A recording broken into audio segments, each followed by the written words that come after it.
গত 1 মাস আগে আমি একটা মামলা খাই। মামলা খাওয়ার পরে আমি বাড়িতে চলে যাই, যে কারণে আর সাথে সাথে ঢাকায় ব্যাক করা হয়নি, আর মামলাটাও উইথড্র করা হয়নি। কিছুদিন পরে যখন মামলাটা আমি ভাঙাতে যাব, তখন দেখতে পেলাম যে আমার যে মামলার স্লিপ সেটা মানে একেবারে ডিস্ট্রয় হয়ে গেছে। ডিস্ট্রয় কি, ওটার কালিপুরি একবার মুছে গেছে। তো এখন কি করব? আমি একটা ছবি তুলে রেখেছিলাম ভাগ্যক্রমে, যেখানে মামলার নাম্বার এবং ডেট তারিখ সব লেখা ছিল। আহ, মামলাটা উইথড্র করলাম, মামলা ভাঙালাম আমি আমার এক বন্ধুর কাছ থেকে।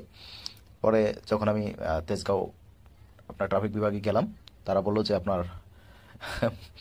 জিডি করতে হবে, জিডি ছাড়া আপনি এটা উইথড্র করতে পারবেন না। আমি তো পুরা অবাক, কারণ আমার আমার তো জানা ছিল না যে মামলার যে স্লিপ এটা একটা সাধারণ একটা ওয়ান টাইম স্লিপ। সেখানে লেখাই থাকে যে এটা একটা কপি করে রাখেন অথবা একটা ছবি তুলে রাখেন, না হলে এটা ডিস্ট্রয় হয়ে যাবে। সে একটা নরবরের স্লিপের কারণে জিডি করতে হবে কেন? আপনারা আমাদের বলে দিন যে এটা নষ্ট হয়ে গেলে কিন্তু আপনাদের জিডি করতে হবে, বিভিন্ন ধরনের ঝামেলা আছে, সুতরাং তাড়াতাড়ি মামলা ভাঙিয়ে নেবেন। এগুলো আমাদের তারা বলেও দেয় না। মানে মোটামুটি আজকে জিডি করলাম, জিডি করার যে প্রক্রিয়া জানেন আপনারা, থানায় কতটা হ্যাসেল পোহাতে হয়। কলমটা পর্যন্ত আনতে আমার প্রায় 2 কিলোমিটার হেঁটে তারপরে আমার কলমটা নিয়ে আসতে হয়েছে, কারণ থানাতে কলমটাও নেই। এই একটা সাধারণ মামলা ভাঙাইতে আজকে আমার 4টা ঘন্টা সময় নষ্ট। আমার কাজ কাম সব শেষ, একেবারে ধূলিসাৎ হয়ে গেছে।